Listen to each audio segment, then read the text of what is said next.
Hello guys, কেমন আছেন সবাই? নিশ্চয়ই ভালো আছেন। আজকে আমরা আলাপ করব একটা সিঁড়ি রেডিমিক্স কনক্রিট দিয়ে কীভাবে ঢালাই করব এবং এই ঢালাইয়ের জন্য পূর্বে পরে এবং সতর্কতা কী অবলম্বন করতে হয় সেই বিষয় নিয়ে ডিটেলস আলাপ করব। তো বন্ধুরা, যেটা বলতেছিলাম, আমরা এই সিঁড়িটা ঢালাই করার পূর্বে যেটা আমার করণীয়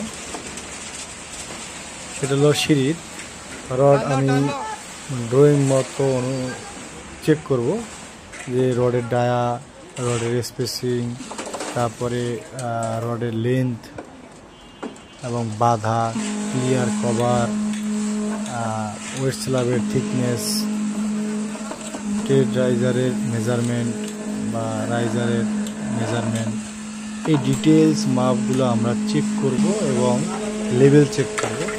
লেভেলটা আমরা কলমে টেনে আমার কয়টা ধাপ আছে, এই ধাপ অনুযায়ী কয়টা কোন লেভেলে উঠে সেই বিষয়গুলো কনফার্ম করেই আমরা পরবর্তীতে ঢালাইয়ের দিকে যাব। ঢালাইয়ের দিকে যাওয়ার আগে আরেকটা গুরুত্বপূর্ণ কাজ হচ্ছে যে এই সিঁড়িতে ইলেকট্রিক্যাল পাইপটা দেওয়া হয়েছে কিনা, কারণ সিঁড়ির যে ল্যান্ডিং স্ল্যাব, এই স্ল্যাবের নিচে সাধারণত লাইটের পয়েন্ট থাকে, সেই বিষয়টি অবশ্যই আমাদের খেয়াল রাখতে হবে। এরপরে যখন আমাদের এই কাজ শেষ হবে, পরবর্তীতে আমাদের ঢালাই কাজের উপর আগে একটি গুরুত্বপূর্ণ কাজ করতে হবে, হলো স্টিল ক্লোজ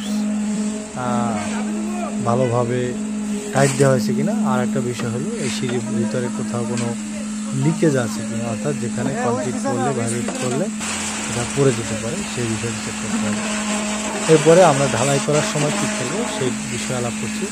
যে ঢালাই করার সময় আমরা প্রথমে উপর থেকে ল্যান্ডিং স্ল্যাব সাথে কলাম থাকলে বা বিম থাকলে ওগুলো ঢেলে আসতে থাকবো এবং উপরে ল্যান্ডিং স্ল্যাবে আমরা বেশ কিছু পরিমাণ কনক্রিট নিয়ে নেব, কেননা ওইখানে রেখে ভাইব্রেটর মালের নিচে চলে আসে। আর একটা বিষয় হলো ওইখানে রেখে যদি আমরা রেখে দিই তাইলে ওইখান থেকে প্রয়োজন মতো নিয়ে এদিকে ওদিকে সব দিকে এই ঢালাইটা করা যায়। এই ঢালাইটার সময় আপনার যেটা খেয়াল রাখতে হবে যে এর লেভেল আমরা যেটা করেছি সেই অনুযায়ী ঢালাই হচ্ছে কিনা, ভাইব্রেটিংটা ঠিকমতো করা হয়েছে কিনা, এবং ঢালাইয়ের সময় যাতে কনক্রিট ওয়েস্টেজ না হয় সেই বিষয়ে আমাদের অবশ্যই খেয়াল রাখতে হবে। আরও একটা গুরুত্বপূর্ণ বিষয়, এই ঢালাইয়ের সময় যাতে আশেপাশের বাড়িতে বা বিল্ডিংয়ে কোনো প্রকার কনক্রিট না যায় সেজন্য একটা সেফটি দিতে হবে।